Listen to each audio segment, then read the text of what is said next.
So I want to start by talking a little bit about salt and what salt is, why I'm going to talk about it a lot. I will say this right now, this is a topic that it's very close to my heart, and I could probably talk for hours and hours about salt and different kinds and whatnot. So I've tried to abbreviate it as much as possible. But understand that what these classes are about is showing you technique. Okay, stop. Go to the right. Click that and turn it on. So click what? Tell you. I just muted. Yeah, good. Sorry about that, guys. So like I was saying, anybody can read a recipe. Anybody can be handed a list of ingredients, that looks something like this. And you can be given a method and you can follow it, but it's not always going to come out exactly the same every time. And a lot of that has to do with how recipes are built, what ingredients you're using, what your skill level is as a home cook or a chef. And these tools, these classes, what I want to do is provide you sort of the why and the ways that the things you can look for and make yourself more comfortable and stronger as, the master of your kitchen.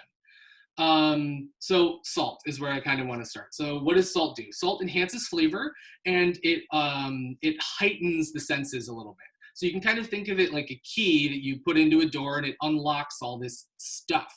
Although salt is a taste that's on our taste buds, it actually, when salt binds with the tongue, it allows other tastes to be more perceptible. And a lot of that is evolutionary. So our bodies have evolved to need salt. It's an essential mineral for everyday life. And so that's partly why it's something that's so crucial in cooking, because it makes things taste better. It makes things more alive. Now the question is, do you need more salt? Not really.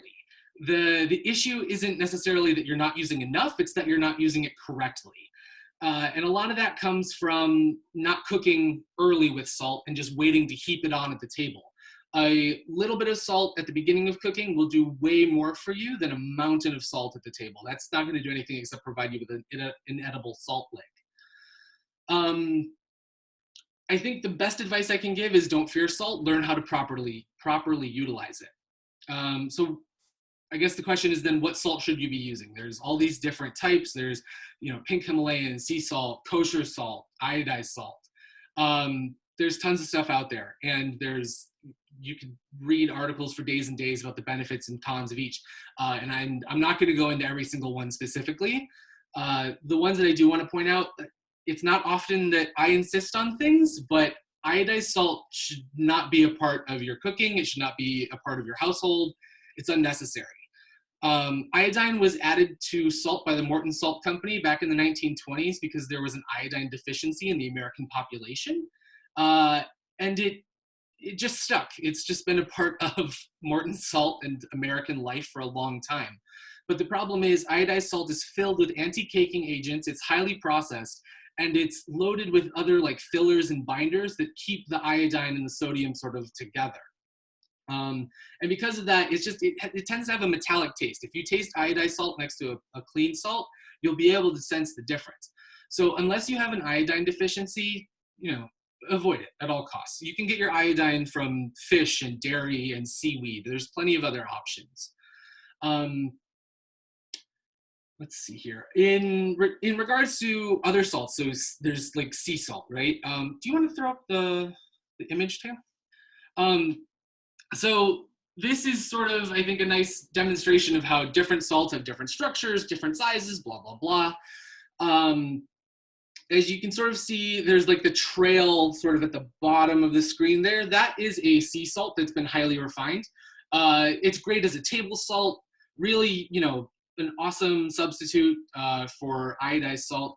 And it is cheap, versatile, totally, awesome choice. To the right of that is a coarse sea salt. So this is the same type of salt, but it hasn't been refined and pulverized. So the grains are a little larger.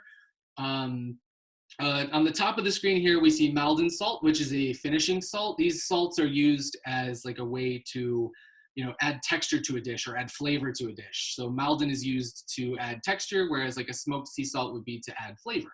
And then finally, down in the bottom left corner, we have kosher salt. So this is Morton's kosher salt. It's what I use in my kitchen pretty much every day. It's cheap. It's very accessible in every grocery store, and it's great. It's the gold standard. Kosher salt is the gold standard in restaurants, and it's really the only thing I use here. And this explain maybe what you'd use Malden for. Yeah, well, Malden's a finishing salt. I don't want to go too much into the uses of certain finishers, but I love using Malden on top of baked goods like cookies or breads to add that nice little salty finish at the end there. You can take that out. But again, so there's all these different options, tons of different types of salt. The most important thing here is to just become comfortable with whatever you're using. It doesn't matter, from one salt to another, necessarily. If you prefer to use pink Himalayan salt because that's what you have around, just know it, learn it. How long does it take to dissolve into water? How does it melt onto the surface of a brisket or a roast chicken? Those are all really important factors, and you have to understand how your own personal salt behaves before you can really understand how it's going to interact with your food. All right, so we're going to actually do a demo with it's not a real demo. I'm going to sort of show you how this works.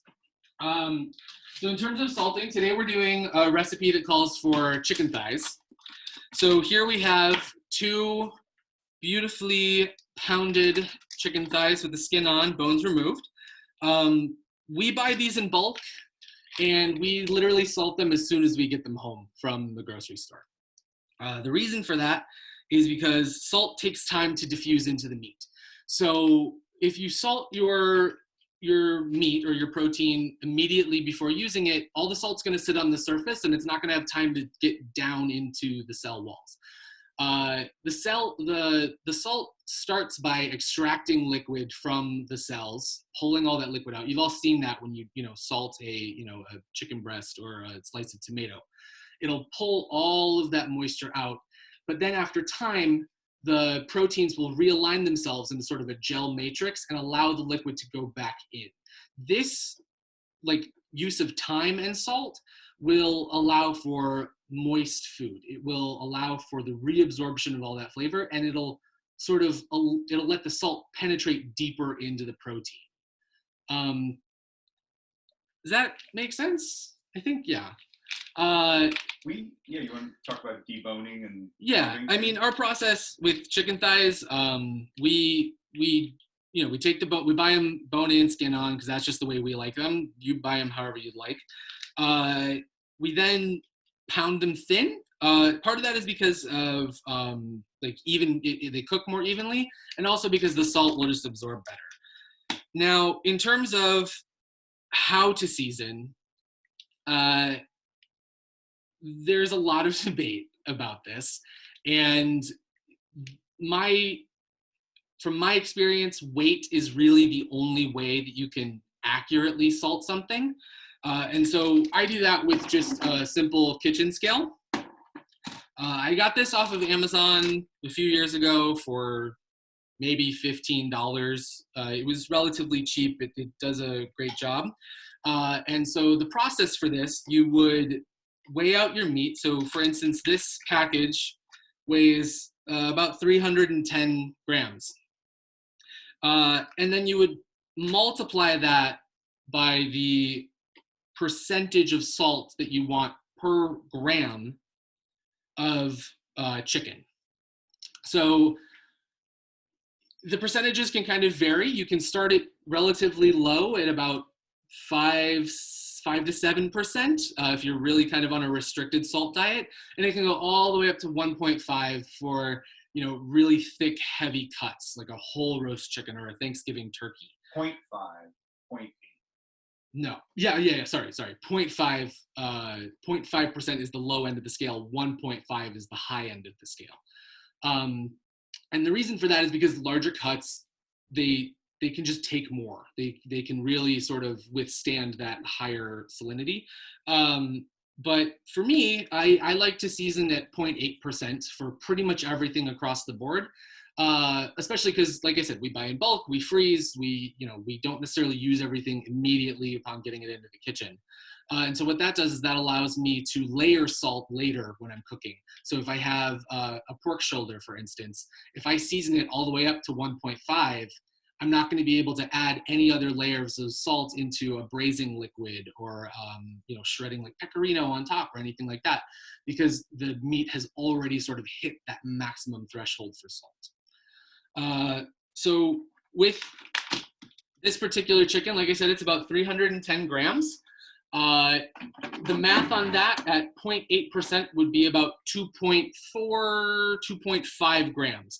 I do actually have a second scale as well.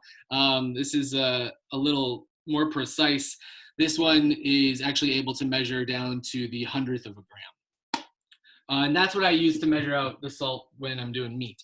In terms of process, put it onto your surface, whatever you're using. You're going to weigh out your salt, and then just kind of with an open palm, you want to shake it out across the surface. About halfway, flip everything, shake the other half out. Now, the open palm and a slightly higher distance from the actual board will allow for a more even dispersal of the salt across the meat. And then you want to take and just sort of pick up any of that salt that's laying on your board, make sure you're really getting everything nice and coated. And time is sort of a factor here. There is a point at which the salt will dissolve and start to pull moisture out, and then you just got a soupy mess on your board. So make sure you're kind of working with a little bit of urgency here. Does that make sense? Yeah. So I'm just gonna slot this out. Like I said, this was seasoned. We mark all of this. This was actually done on April 1st, 2020.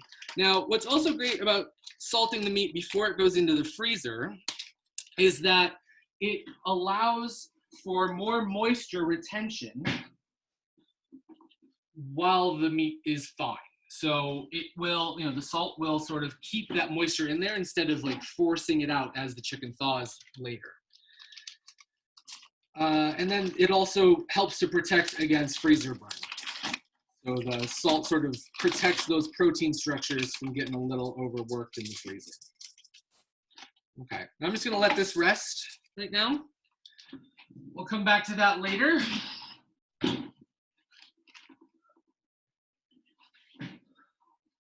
All right, so in that same vein of salt, I know we're talking about it a lot. I promise this is one of the last things I'm gonna mention with salt for a little bit. We're going to salt a pot of water for the cauliflower for our loaded mash later. So I have pre-boiled the water so it's hot. I don't have to wait for it to fully boil while I'm with you guys. But what I'm going to do now is just sort of salt. So as you can see, I keep my salt here in a large jar. It's just more accessible than keeping it in a shaker or in a box. That's just my technique for it. Some people also use a salt cellar, which is like more of like an open bowl or box concept. Now, don't panic. I want to remind you guys that any salt that goes into this water, the majority of it is going down the drain. We want this water to taste like seawater. We want it to be like you're in the ocean and that little bit of ocean water gets in your mouth and you get that sort of briny, salty sort of flavor. Now, there's a couple reasons for that. One, it's going to season our vegetables. Two, you can sort of look at it as there's two cells, right? There's the water outside of the vegetable, and then there's the cell wall of the actual vegetable itself. Now, there's minerals contained inside of the vegetable, and there's minerals in the water. When those two are sort of rubbing up against each other, they're trying to equalize. The mineral content is trying to equalize. And so if there's more minerals in the vegetable than there are in the water, minerals are going to move out of the vegetable into the water. And if there's just the right amount of minerals in the water, it'll sort of prevent that seepage. So what we're going to see is a brighter color on our vegetables, like broccoli, green beans, all that kind of stuff. It'll stay more crisp because, again, we're not losing a bunch of minerals and nutrients. And we're also going to see a more nutritious vegetable because, again, we're not losing everything into our cooking liquid.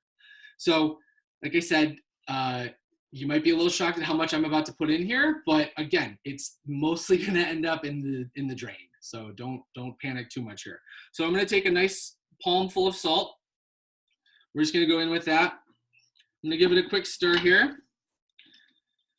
Now, normally I don't salt my water until it's boiled, but for the sake of this class, because I want you guys to be able to ask some questions and we're gonna sort of keep moving through some other items here, I'm just gonna salt this and then bring it back up to a boil. Give that a taste. It's pretty good. It needs a little bit more, actually. We're just gonna go for another little palmful there. Call that good. We're gonna get this back over on the burner and get it boiling. So at this point, I think I can kind of open up the floor for questions about anything we just talked about, or any I mean, let's start with questions about salt. If anyone has anything they want to talk about there, please. Brian said diamond crystal for life. I know, if only. I can't get a hold of it, man. So yeah, so like I said, if anyone has questions about salt or anything that I just covered about how to season meat, anything like that, now would be a great time to sort of chime in. Bueller? John, you should mention that when you pound the meat, show the difference. Oh yeah, so I was mentioning that we pound the meat thin. So we do use a meat tenderizer. It's just a little metal hammer here that just kind of pound it all thin. The main reason for that is not necessarily to tenderize. It's more to sort of make sure that we have a nice even cooking surface, and it'll work out that way. So Angel and Janine ask, is it the same that you should season before freezing for any kind of meat, beef, chicken, pork? Absolutely. So they're different cuts, different types of protein require a different amount of time to season. And just to reiterate, the question was, is it the same that you should season before freezing for any kind of meat, beef, chicken, or pork? So the larger the cut, the longer it's going to take. A full Thanksgiving turkey needs minimum 3 days. That's my opinion. I have done Thanksgiving turkey a couple times now. The sooner you salt it, the juicier the bird's going to be. But smaller cuts, like the chicken thighs that we're doing today, those really only need about a day. Now, if you're freezing it, you can sort of think of it as you're sort of stopping everything in time. There is a point at which you can salt something too early. In the case of flaky fish or more tender things like vegetables, for instance, are notorious for this. If you salt them more than 15 to 20 minutes before you're going to cook them, you're pretty much going to end up with a rubbery product. And the same can be said for larger cuts. So if you season a roast with the intention of using it in 3 days, and then your dinner plans get canceled, get that thing in the freezer ASAP. And then plan on using it in the future if you don't think you're going to actually cook it when you intend it. The reason for that is, salt has been used to cure things and sort of preserve things for many, many years. And so it's really good at drawing moisture out, like I said. And it will go back into that phase of sort of drying up and creating that sort of leathery skin. So I don't know if that sort of answers your question, Angel, but the idea is that the amount is, again, some of it's to taste. And then, like I said, it's sort of a sliding scale. The bigger the cut, the more salt it can take. But really, I tend to salt right at 0.8% for everything. I think she's asking, should it be done before freezing? And the answer would be yes. Yeah, it should be done. If you're going to freeze meat, you should freeze it, or you should salt it before you freeze it. It allows, for moisture retention when it's thawing, and it'll give it more time to really get seasoned. It actually prevents the liquid from escaping. You don't get freezer burn as much. Yeah, it won't freezer burn as well either. Yeah, perfect. Gabe asks, what's the least amount of time we want to salt the meat? So as soon as possible. If you're cooking chicken tonight and you realize you haven't salted it yet, do it now. Get it done. The longer it can sit, the better. If you have to season it right before it goes into the oven, that's fine. But again, you want to try and plan that out. You're going to get a better end result if you are seasoning early. And then he asks the second question, leave the meat in the fridge for 24 hours, then put in the freezer? It's not really necessary. I find because of the thawing process, the reabsorption of the liquid will happen then. So as long as you're thawing properly, not under running water, but in a refrigerator, you'll still get that same benefit of salting early. Any other questions? All right, so I think we're gonna head back over the cauliflower here. The water's boiling. So I'm gonna bring this actually over here for a second.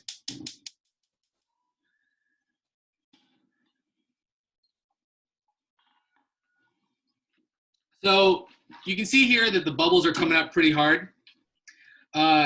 This is a rolling boil. So lots of big bubbles breaking the surface all the time. Whenever you're cooking vegetables, you want to bring the water to a boil, bring it back down to a simmer.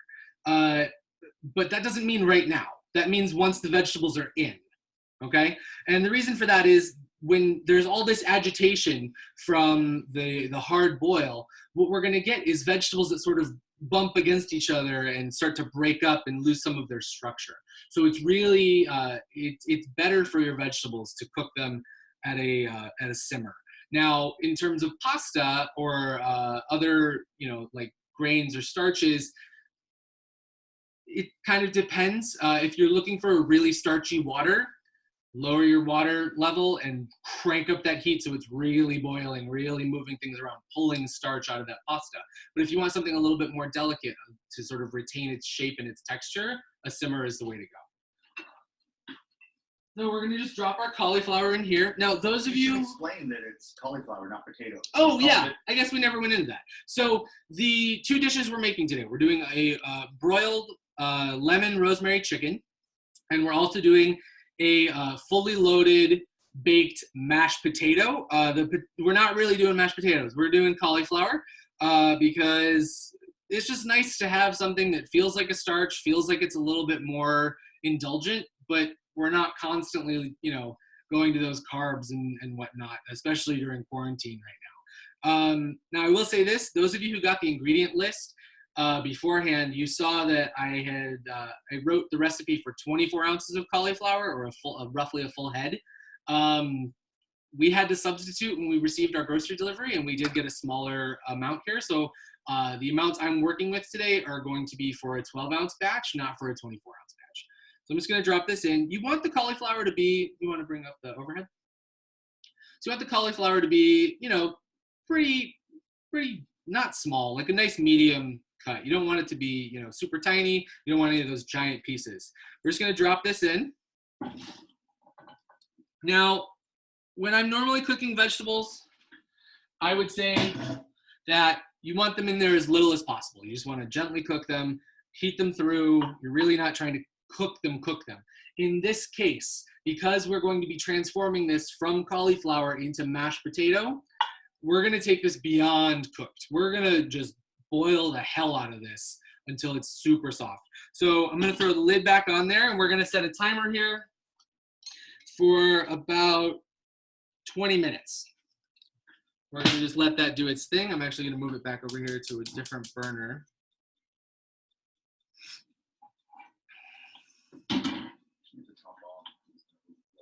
Yeah, actually, I'm going to leave the top off. All right. So now we're going to move into sort of the flavoring for our mash. We're going to caramelize some onions in a nice cast iron here. Now, whatever you're cooking with, just learn your pan. Like you're learning your salt, learn your pan, learn your cookware. We really like cast iron because it has great heat retention. It is a nonstick surface if it's treated properly. Again, we could do a whole lesson on how to treat nonstick cast iron. But I will say that, using Teflon is not great. It scratches easily. It's not as easy to clean up as cast iron. So if you have the money to invest in a really good cast iron, do it. So while that's heating up, money, they're cheap. Yeah, and they're relatively, they're pretty cheap too. You can go to any antique store and you should be able to find a decent one. You might have to clean it up a bit, really season it well, but it is possible. It is an affordable option. So with cast iron, it's important to heat it up for quite a while before you start to use it. That sort of activates that seasoning, that non-stick layer, if you will. Let's see, there's a little something in there. Just gonna move that out. All right. So once this gets nice and hot, we're actually going to bring the temperature down to about medium or so. And then in goes our butter. So for this, we're doing about 3 tablespoons for a full recipe. So that's 1.5 tablespoons for a half recipe. Move that butter around.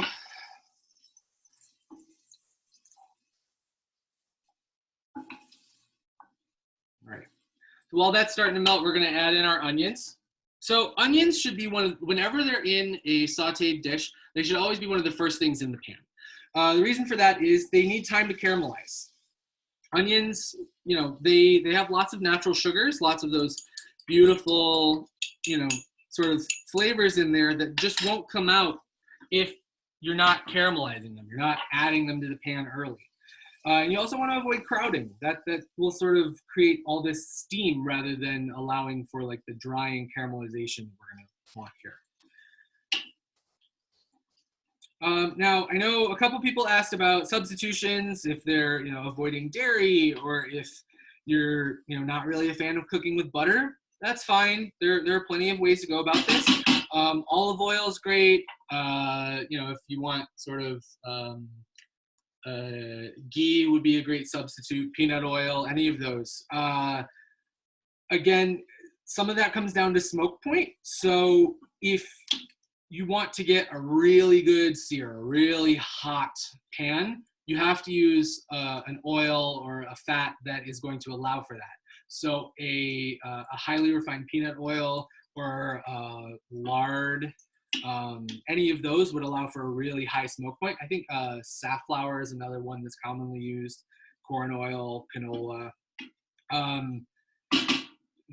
Those are all really gonna get you that nice high smoke point, so you can really take things all the way up to the edge. Now, butter, because it does contain milk fat, it will burn at a lower temperature. So this is going to take a little bit longer. I'm going to do it at a lower temperature so we don't sort of ruin it.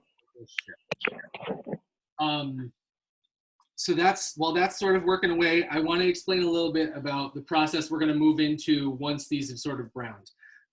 We're doing a couple things here. One, we are obviously caramelizing the onions. We're imparting flavor into the butter in that way. And we're also sort of toasting some of those milk fat solids that are in the butter. So that sort of nice, rich brown flavor.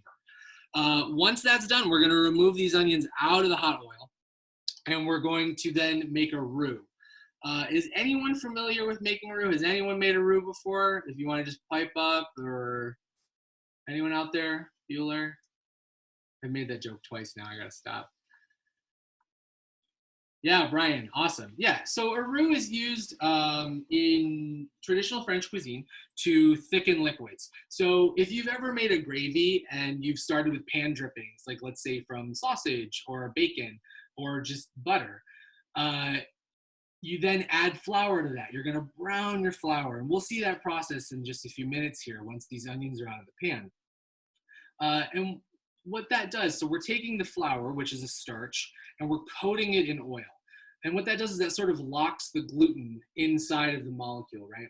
And it doesn't let it out as easily when we start to sort of mix in liquid. And that allows for a creamy, smooth sauce. If you were to just combine raw flour and oil and a liquid, you're gonna get this sort of clumpy, grainy mess. That's not really what you're going for.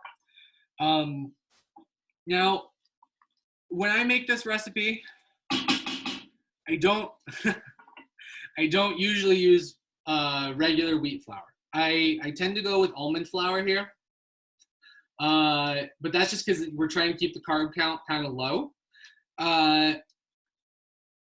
It's not technically a roux if you're using almond flour. Almond is not a starch, so it does not expand the same way in liquid. So there's no real reason to go through all these steps. You could just kind of whack everything in.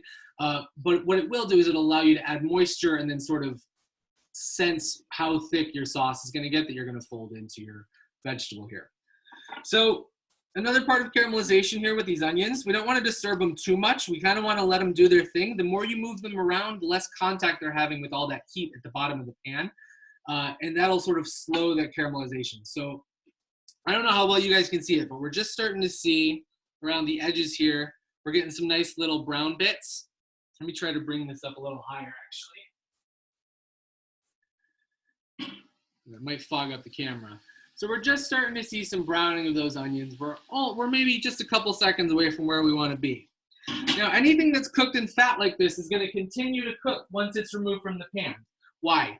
Because fat cools slowly. It takes a lot longer to cool fat than it does to cool water. So right before we think these onions are done, that's when we're going to pull them out. We're not going to let them just sit there forever. So I'm going to grab a spoon here. We're just going to grab these and turn the heat off. Pull these out. Now, I did chop these onions this morning in preparation for today just because I didn't want to bore everyone with that. I figured we'd get into knife skills another time. But one of the problems with chopping like aromatics like onion and garlic a little too early is that they start to lose a lot of that beautiful kind of fragrant, aroma, which is what we really want them for, right? A great way to sort of prevent that from happening, to prevent that oxidation, is to just sort of coat everything in a very thin layer of olive oil. So this morning, like I said, I chopped these onions up and I just tossed them in just the tiniest bit of olive oil, so that way they had a chance to make it to this afternoon without really losing all that yummy quality. There are still a couple onions in the pan, not a big deal. We're gonna let it be. So now we're gonna add our flour into the mix here. We're gonna get this browning in the butter that's left in the bottom of our pan. So we are gonna whack the heat back up for this to about medium high. And what we're looking for here is a nice even coating of the butter, the fat, in this flour. So you wanna move everything around, sort of break up those clumps, and then we're kind of toasting things up here. Now, you could leave the onions in, but what you'll get is the flour will start to swell, like the starch will start to swell before it actually toasts. And so what we're doing here, I started to mention this, is browning the flour. We're adding a lot of those yummy brown flavors. We're also just sort of cooking out that sort of raw flour taste. There's nothing worse than a bechamel, which is a milk sauce that we're doing here, that is just floury and sort of undercooked.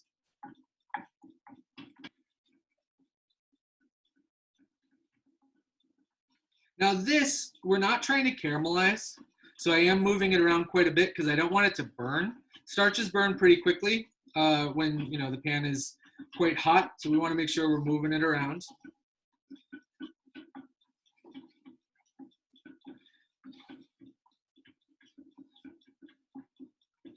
All right, I'm just going to pull that off for just a second here. So now in this jug, I have the liquid component of the sauce we're about to make. So this is almond milk, heavy cream, and yogurt. Again, if you have the ingredient list, you've seen the numbers. The reason that I've sort of combined everything in here, so what they all do. The almond milk is really just acting as the main liquid. You could use regular milk here, you could use chicken stock, whatever's your favorite.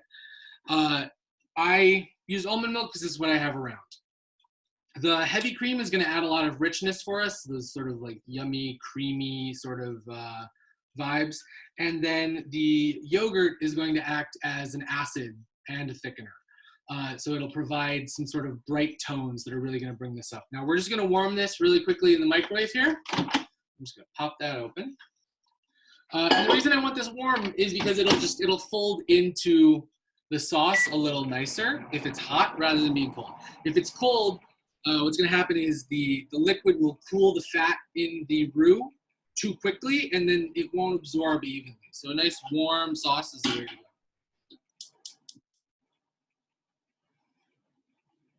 We're just bringing this back. Keep toasting here while all that liquid's warming up for us.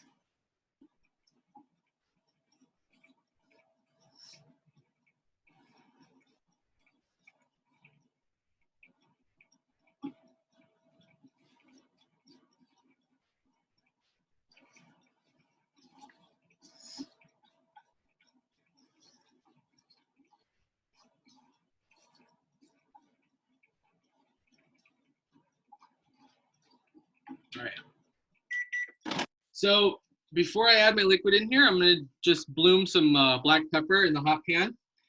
So blooming spices is a great way to bring out all those nice sort of aromatic compounds that I've been talking about a lot. Certain spices do really well in water, like tea, and certain herbs are great for water infusions. But fat is also a great medium to sort of open up all those spices and yummy sort of flavorings here. So we're blooming that black pepper just a little bit in the roux here. And I'm also going to throw in just a touch of garlic powder. Now, I want to do this pretty close to adding in the liquid because I don't want it to burn.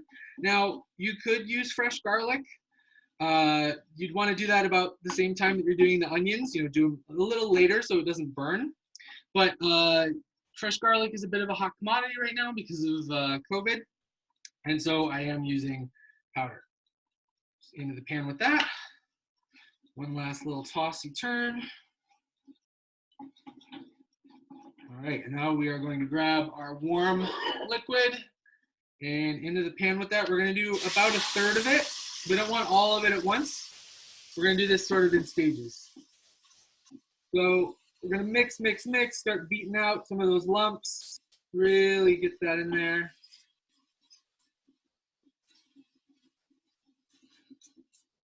All right, and then a little more here.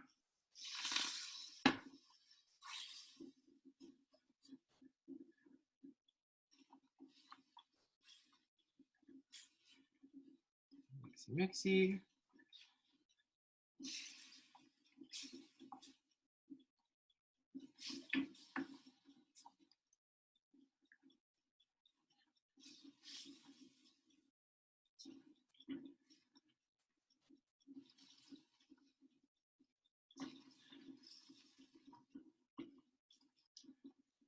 All right, and then the last of our liquid. In we go.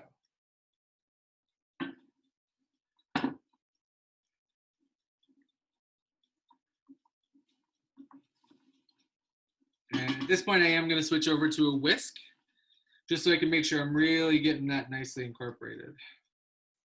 All that off there, yummy bits.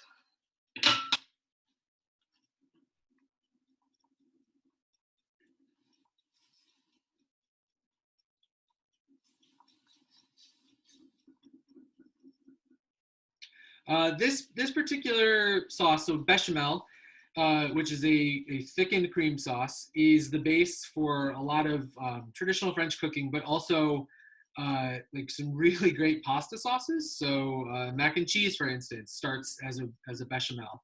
And what that does is it just creates a really smooth, beautifully flavored medium with which we can sort of melt cheese and fold it into noodles and whatever it might be. Bechamel is also a really great addition to moussaka or lasagna or really any of those yummy, creamy places. And that's it. So now I'm just going to stir it just a couple seconds longer while the pan cools down a bit. I don't want it to overcook on the bottom especially.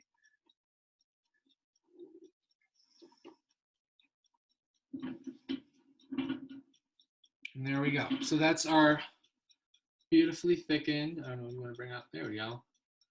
Beautiful bechamel. So I am going to give this a quick taste, see where it's at for salt, surprisingly enough.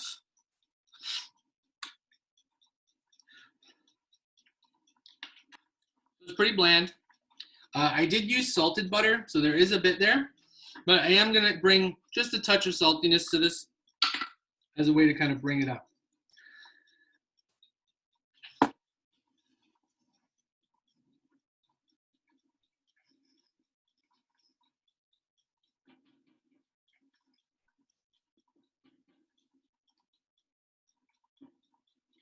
And again, I don't want to over salt this now because it is going to be folded into the mash.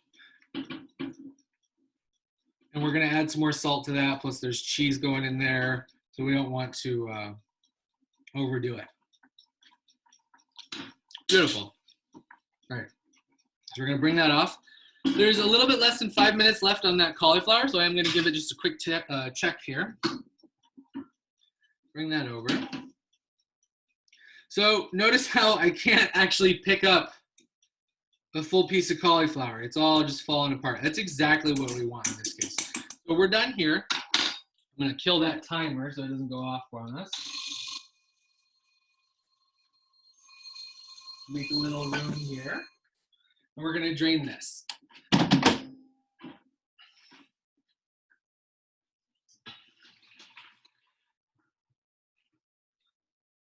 I'm gonna let that drain for just a minute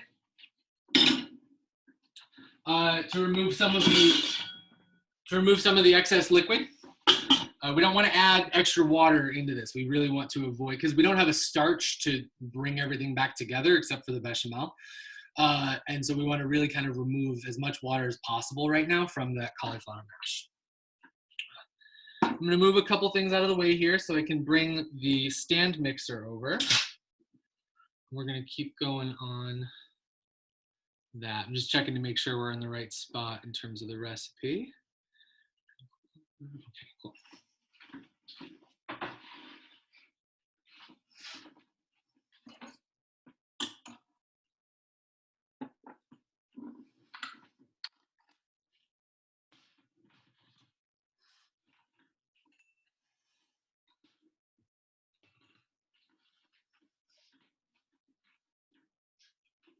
Okay, now if you don't have a stand mixer, it's not the end of the world. There are other options for you. You can just mash this with a regular potato masher.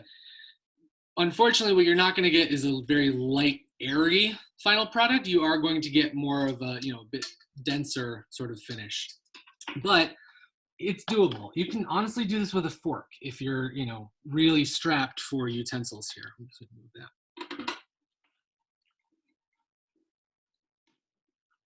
All right, so I've got my stand mixer set up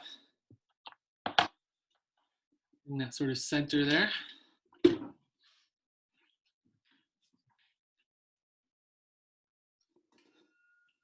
So in goes the cauliflower.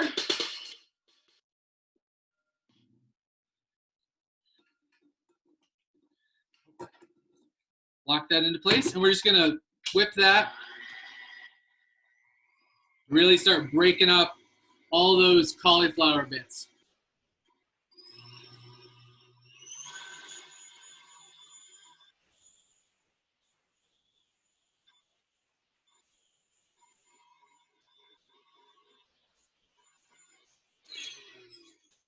So the texture we're going for here is, mashed potato.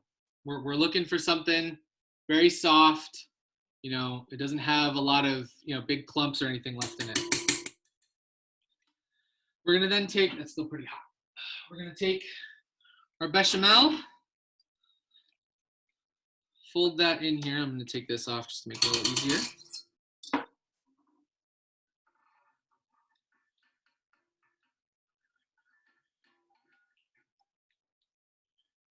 Now, I'm gonna end up putting everything back into this pan, so I'm not terribly worried about getting it super empty and super clean, but I do wanna make sure that we don't have a bunch of weird bits of bechamel at the bottom of our mash, so I'm gonna wipe that out a little bit with a spatula.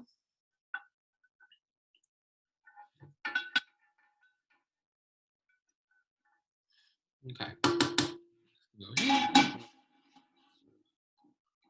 Rest. Back on with the whisk attachment. And we're gonna whip that bechamel into our cauliflower.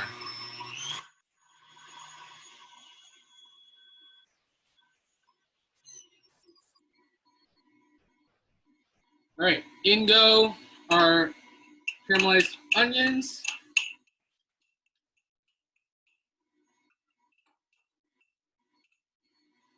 Oh, I almost forgot. We got to get that oven on.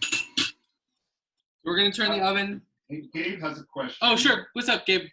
He's saying, would an electric egg beater work? Oh, yeah, totally. If you have just like one of those hand mixers, that work perfectly for this.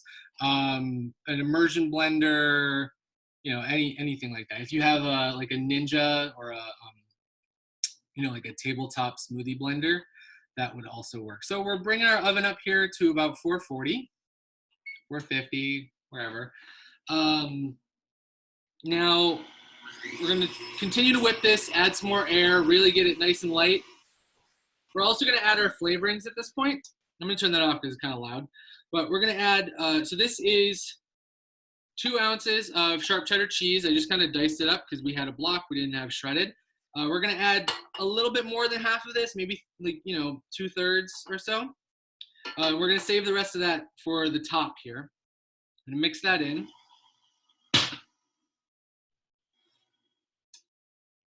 And we're going to add some parsley. So I like to buy parsley when it's on sale. I like to buy a lot of it, use what I need for that day, and then chop the rest of it and freeze it. So I just keep it in, a little container here.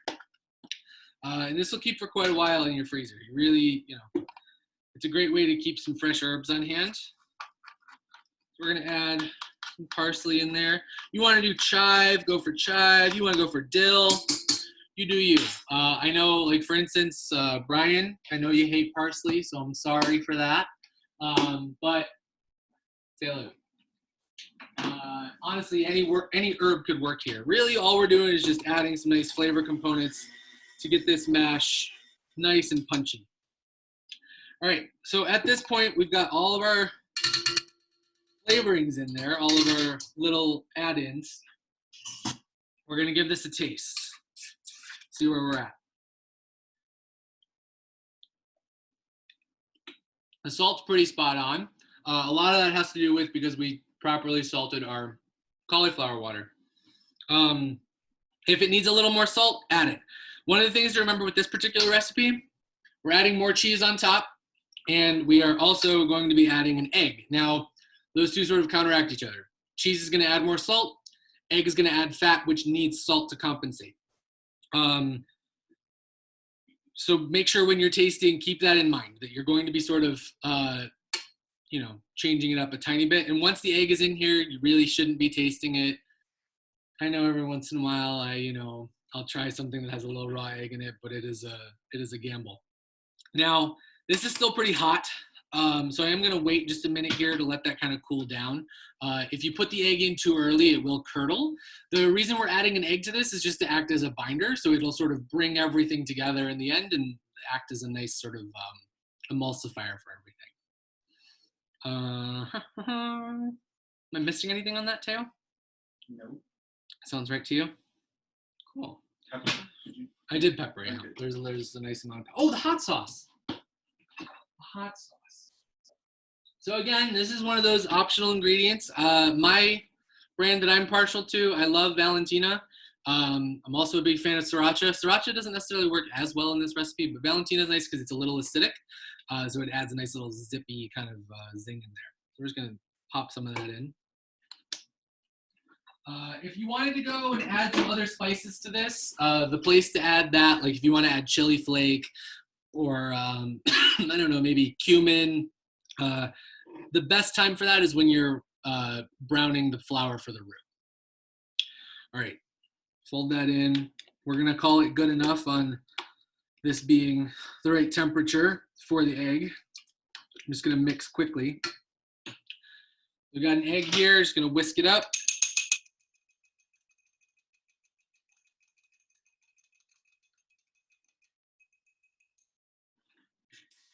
Plop that in. Give it a good old-fashioned mixing. All right. Now we're going to take our pan.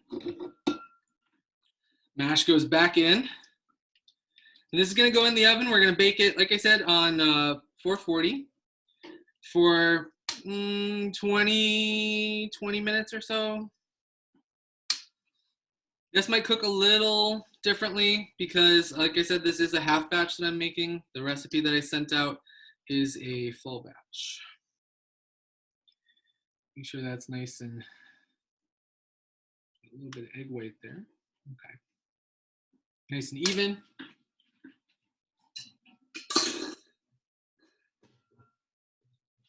Get this out of the way. Oh, almost forgot. We got to top that with the rest of the cheese.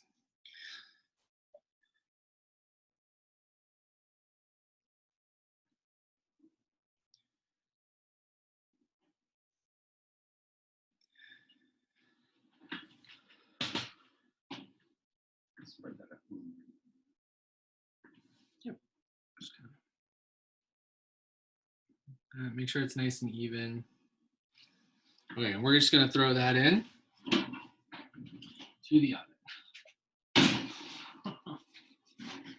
Well, it's a good thing I was paying attention when I was doing. The chicken thighs were in the oven when I turned it on. That's the fun of live streaming. Now, what's great is they're still cold. They're fine. No problem. We'll come back to that. Let me just clean up a bit here, and we can move on to making our marinade. Any questions about the recipe for the mash?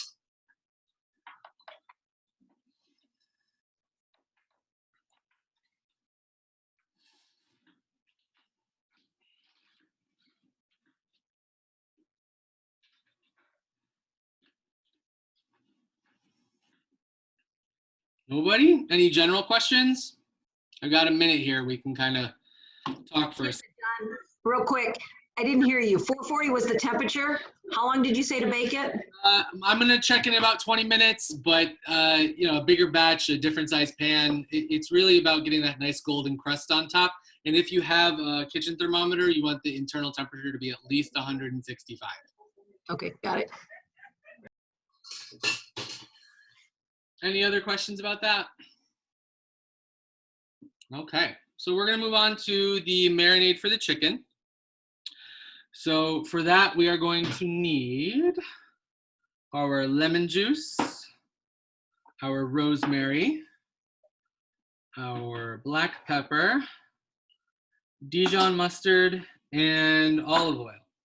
So in this marinade, I'm not adding any salt. Reason for that, salt's already in the meat. Don't buy pre-made marinades that have a ton of salt in them. Salt your meat separately, give it time to rest. You don't want to marinate for too long, especially in like a highly acidic marinade, which is what we're about to make. This is more of a flavoring and a glaze than it is an actual marinade. And the reason for that is the acid is going to sort of attack the proteins and sort of bind them really tightly. In a low acid setting, so in a marinade that's not so, you know, acidic, it would slowly act on the proteins and sort of break them down. Because the primary liquid here is lemon juice, it would really just kind of toughen things up and start to really cook the chicken before we even start working with it. So into my lemon juice, I'm going to add some dried rosemary. Now, I have fresh rosemary in my freezer, but I thought it would be a great opportunity to sort of demo, you know, how to use dried herbs properly. A lot of people would just take this and just whack it right onto the chicken thigh. You're not giving it time to activate, giving it time to really kind of do its thing. So we're going to take this dried rosemary, just kind of crumble it up right into our lemon juice.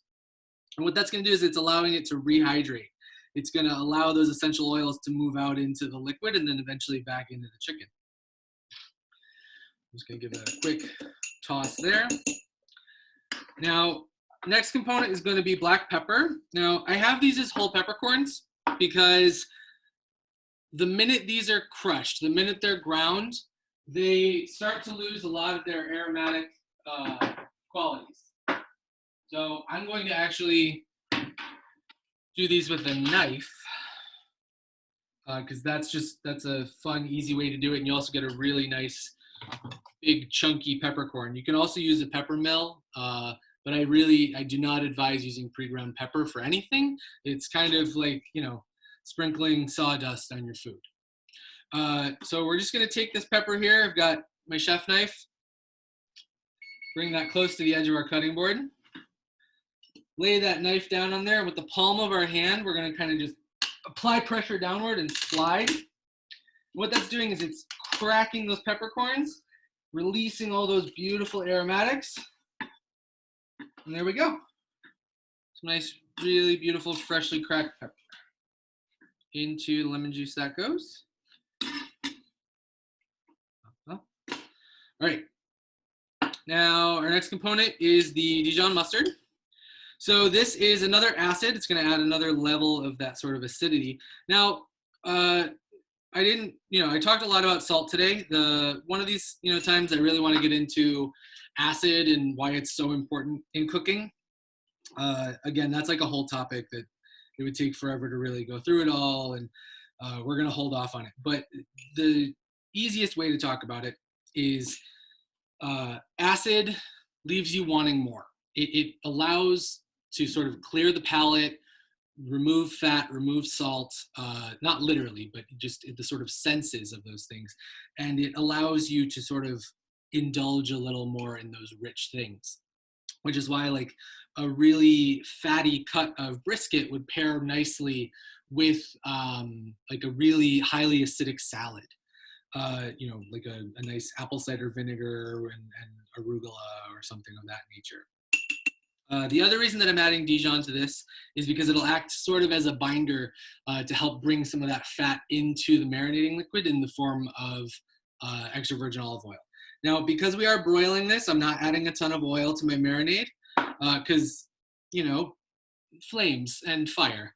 So we're just going to kind of mix some of that olive oil in here just to add a little body, add some, added fat to get that skin really nice and crispy. Now, we're running a little tight on time. So normally I would let this sit for a little while, but we don't have that luxury today. So I'm just going to go right onto the chicken with it. And we're going to let it sit with this chicken for no more than maybe 5 minutes. So I'm going to start with skin side up.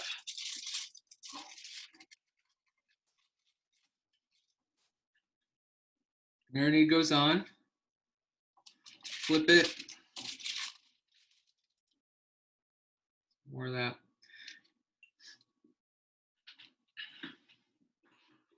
Don't be afraid to use your hands. I think that's one of the other, big problems with a lot of home cooks. They're afraid to touch their food. Get in there. Really massage it in. Make sure that all those juices are getting absorbed. All those surfaces are getting covered. You want the flavor to be there. You want it to all sort of exist in that food in the same way. Don't be afraid of your food. Touch it. Wash your hands. It's not that hard. We've all been doing it every time we go in and out of the house. So wash your hands.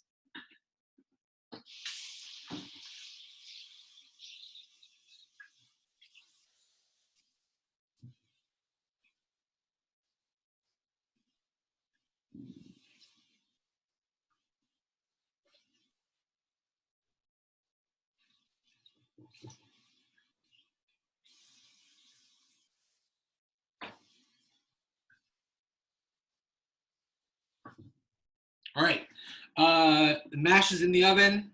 Chicken is marinating. There's not much else to talk about until we get the chicken in the oven. Now, there is one more thing I wanted to mention.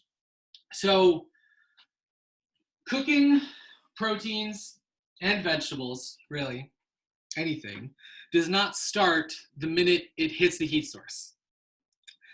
You need things to be about room temperature or, just under that so that they're really nice and ready to go. Think of a whole Thanksgiving turkey. If you pull it out of the oven, you pull it out of the refrigerator, chuck it right into the oven, it's just, the center is going to be stone cold. It's not going to have time to heat thoroughly before the outside is dry and overcooked. So if you bring it out, let it rest at room temperature before starting to cook with it, you give that protein a minute to catch up, and really you're able to control temperature better that way. There is, you shouldn't leave meat out for too long. You shouldn't leave potentially hazardous foods out for too long. There's a window there that you can play with. 45 minutes to an hour on your countertop is not the end of the world, especially if you're cooking the meat properly and thoroughly. Don't leave it in the sun. Don't leave it out if, your dog's running around and is kind of hungry. Be smart, but let it sit, let it rest, let it come up to temperature. You're going to thank yourself for it. You're going to end up with a juicier end result and a tastier cook all around. Cool. So that's all I've got for that. Does anyone have any general questions? Anything that I just talked about with marinades, anything like that? I know it was kind of lightning fast there. Anybody?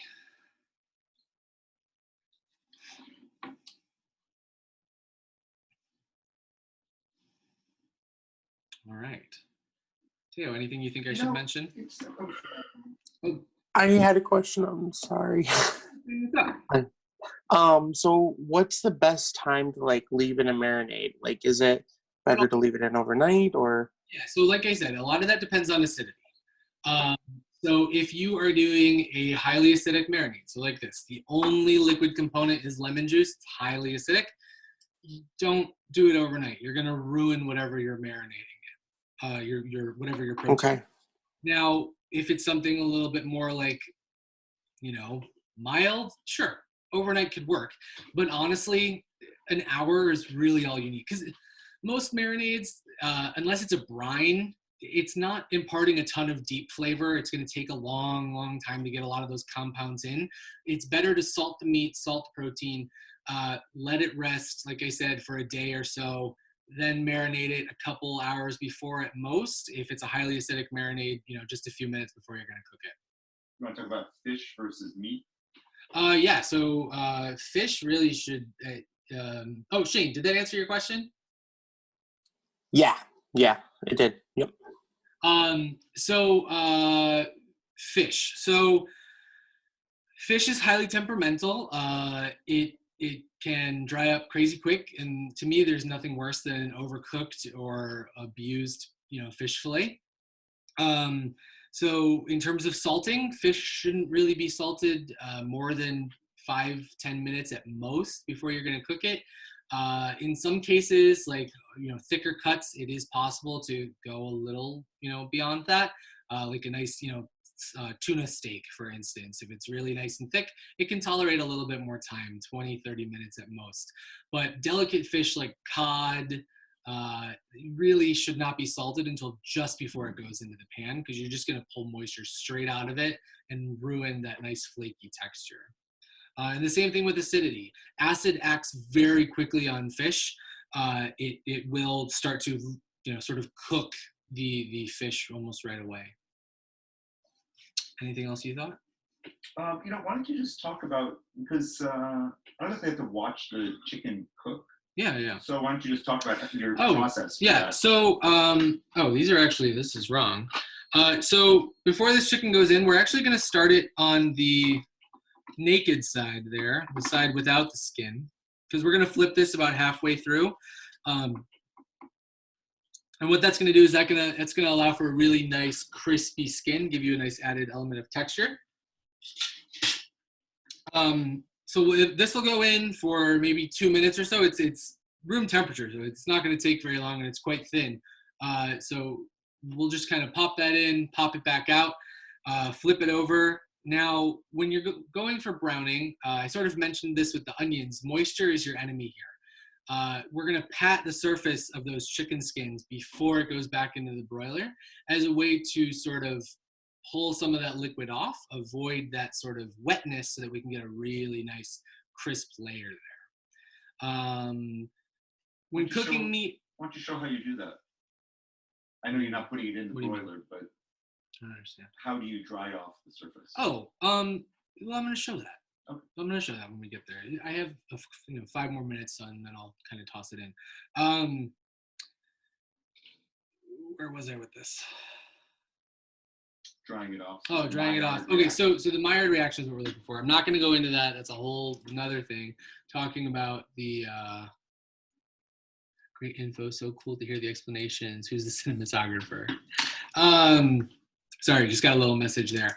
When we're cooking meat, we're cooking proteins, it's important to focus on temperature, not on time. The thickness of my chicken thighs here is very different than thickness of a chicken breast that someone else is cooking, or whatever it might be. Just 2 chicken thighs will not cook at the same rate because they're different sizes and different temperatures potentially.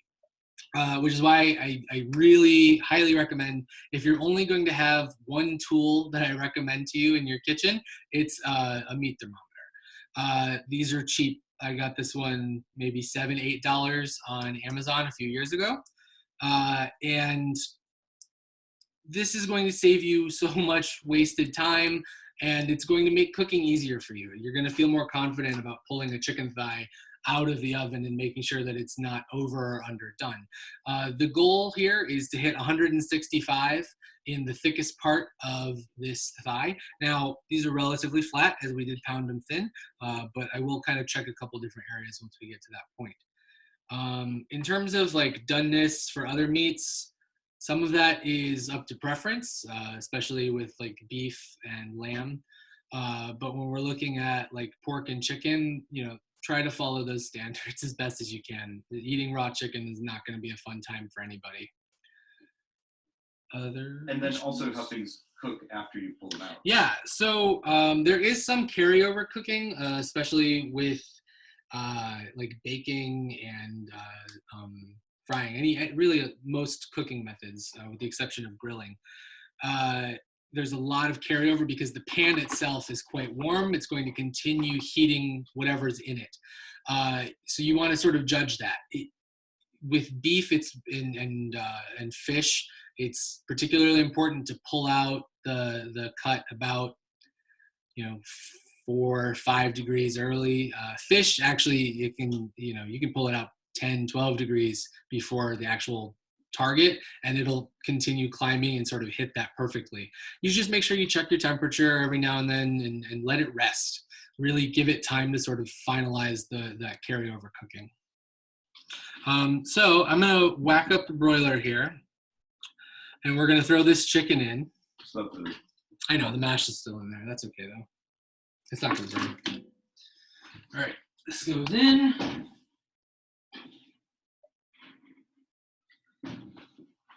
A note on broiling with any kind of marinade. You want to avoid anything that's sugary. It'll burn very quickly. So I've done like a honey mustard chicken in a broiler. You have to be really careful with it because that sugar burns crazy fast. So just keep an eye out for that kind of stuff when you're cooking with marinades of that sort. Anything else we should cover, Teo?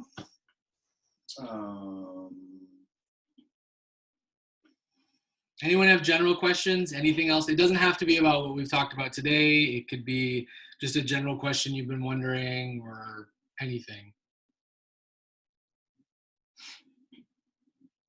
Yeah, chicken breasts. This is Maria. Now, chicken breasts just tend to be dry. So Yeah. what do you suggest to keep them moist? Salting them ahead of time is really important. It allows for that moisture retention, and cooking them quickly. That goes for most cuts of meat, especially with breast though. The faster you cook it, the less moisture you're going to lose, the more juicy, sort of tender textures you're going to retain. And cutting it thin. If it's a really thick chicken breast, just fillet it. Take a knife, run it through so that way it's a lot flatter and easier to work with. Do you ever brine your chicken? Oh, sorry, Maria, did that sort of cover that for you? Yes. I wondered about coating it in flour. You can. That'll achieve a nice sort of crisp outside. It can be used for most techniques, but it doesn't necessarily add to tenderness. That's just going to add to sort of the Maillard and caramelization. So the question from Brian, I'm just going to check on this while I'm answering.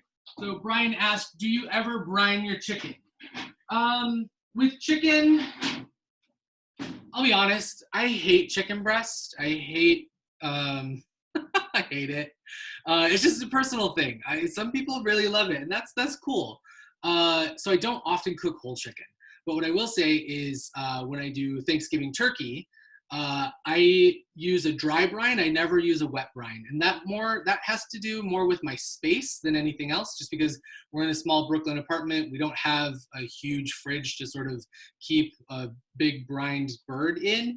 I had planned on talking about brining in a sort of future class.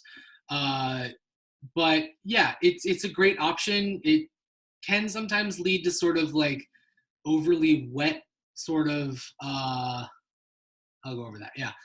It can sort of lead to a wet end result. I find that dry brining, which is sort of using a really high percentage of salt and spices, early on allows for a better end result than wet brining. So someone's asking, what is a brine? So a brine, yeah, I'm gonna check this real quick.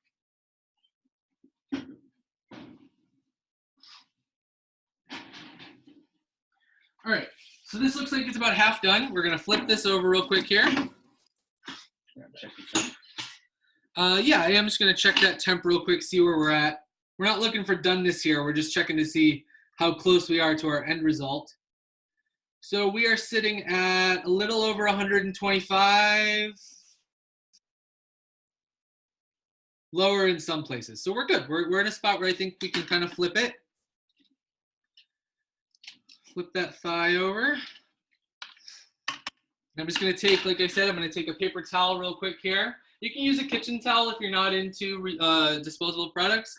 Just remember, this is still raw, so you are going to get some chicken blood on there. So you will want to wash that right away or throw away your paper towel.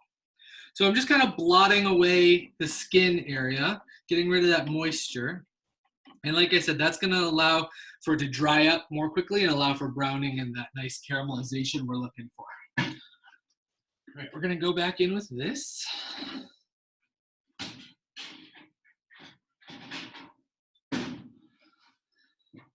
All right, so that's going back in. We do want to check it pretty regularly here.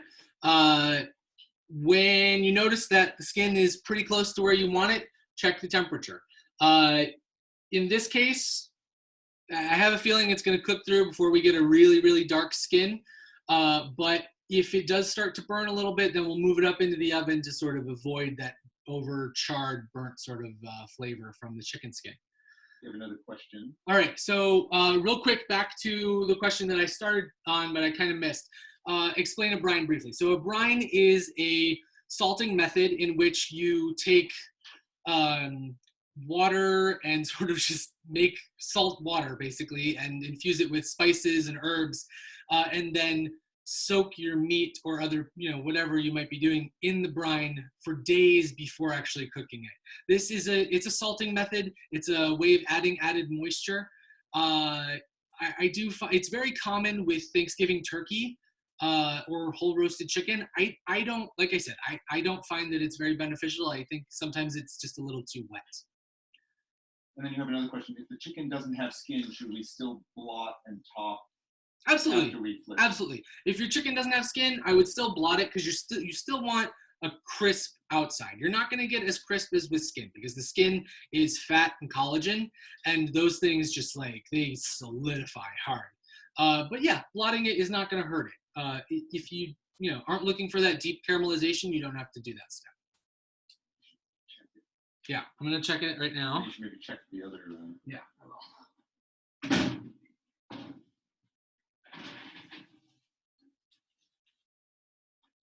So I'm just going to check the temperature here, see where we're at. Stove, so oh yeah, I should do it up on the stove. So we're at about 150. A little lower. So we are going to keep going on this, maybe just another 2 minutes. Oh yeah, and I'm going to rotate the pan so that the fire gets to them a little more evenly. Okay. Any other questions, chicken or otherwise? Just check on the. I'm going to check the mash. Ooh.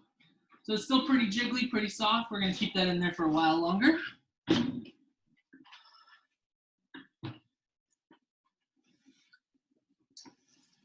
Teo, anything that you can think of? No, there's some people that have to jump off at 5, right? Yeah, I know that some of our family has another event at 5 o'clock, so I know they do have to head out. So thanks for coming for those of you who are about to leave. I appreciate that. If you want to stick around till the end, you are welcome to. We're still here. I'm still answering questions, still waiting for that chicken to be done. Hey, John, it's Gabe. Unfortunately, we have an electric oven. Yes. Is there anything you should know about that? Is there any differences? Any tips for that? So, is it a top broil or a bottom broil? You know? You sure it's top, Auntie? We've got the drawer in the bottom, but I think I don't know if that's a storage drawer. Yeah. So in my experience, most electric ovens, they do have, it's a top broil function.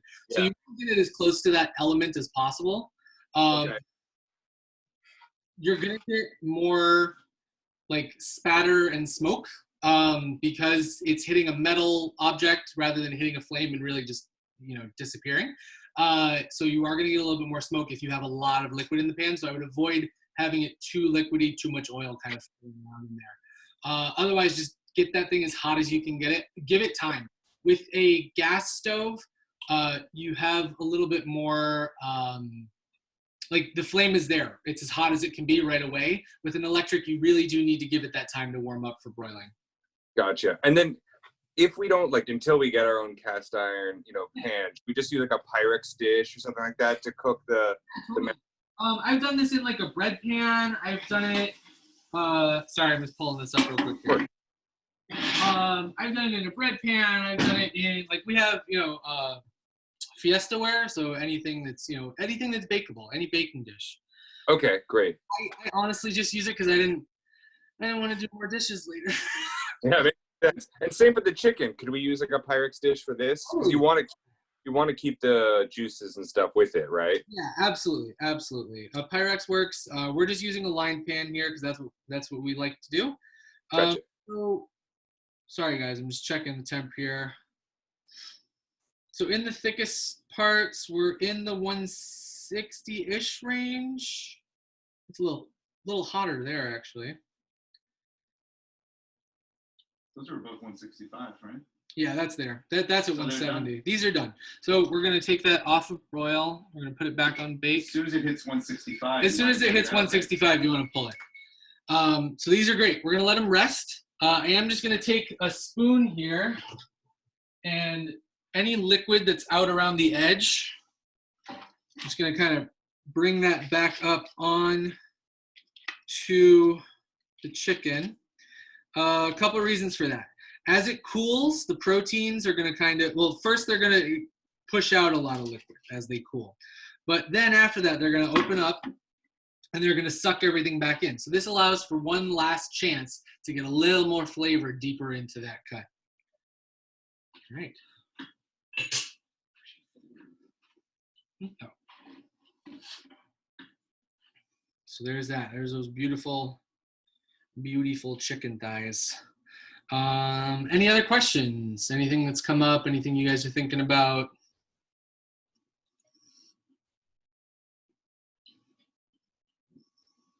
No? Nothing. John, Yes? I'm thinking about how yummy that's gonna taste. Yeah, it looks really nice. I'm definitely waiting for this one here with all that nice browning on top. Teo's gonna have to suffer through the not so brown one. Absolutely. You need to check on the.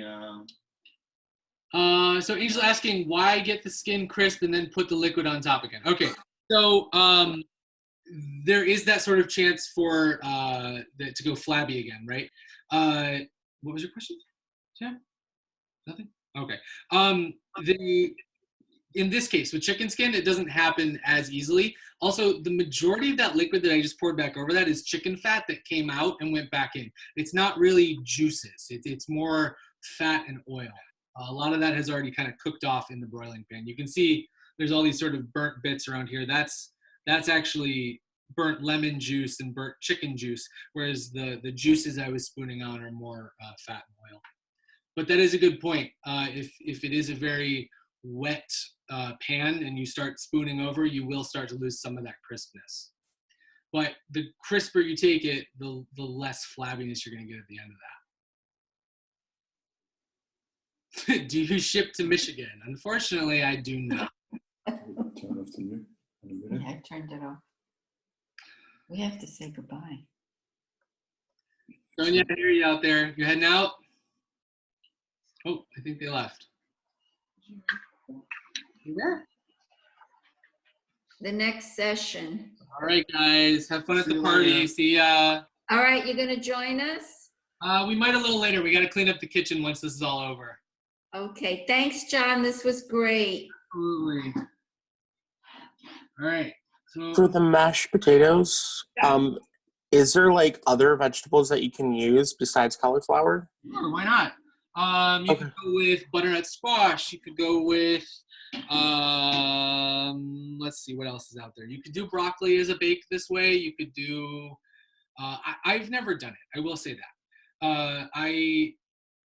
I won't say for sure. It would take a little experimenting. You might not need as much bechamel. You might need more, depending on the starch level of the vegetable you're using.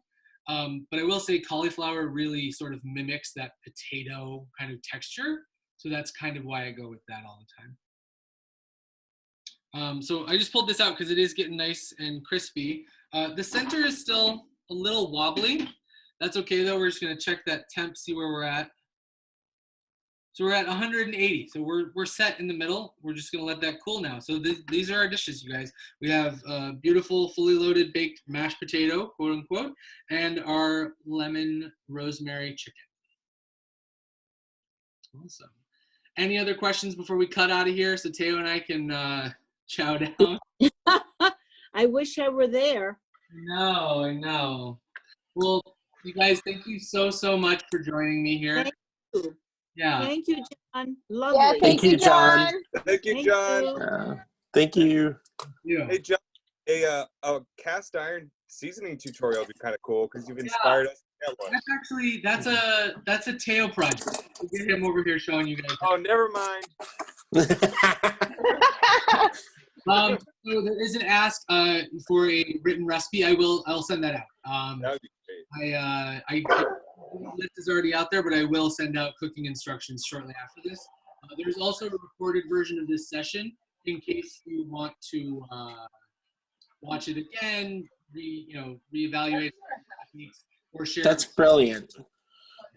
All right, guys. Anybody else before we head out here? Fabulous. Thank you. Thank you. Yeah.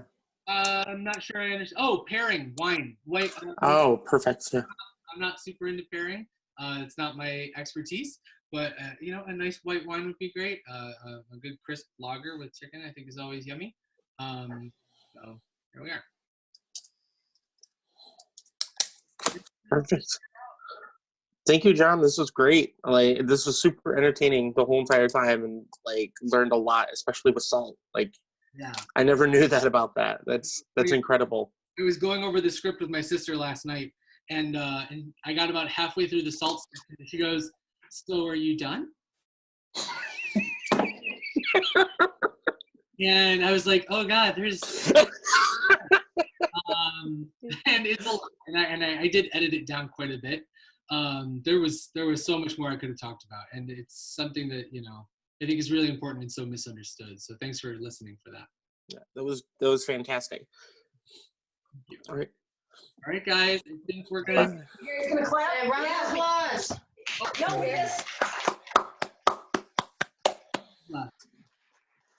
Oh, is that it? We good? We're good? We just wanted to clap. Could you hear us? Thank you. All right, guys. Please look for an email from me soon to all of you with some follow-up here and some ideas for what we're going to do next. Really appreciate it. Thanks. Bye. Stay safe, stay healthy. Love you all. Thank you so much for your support. Ciao. Bye, John. Bye, Taylor.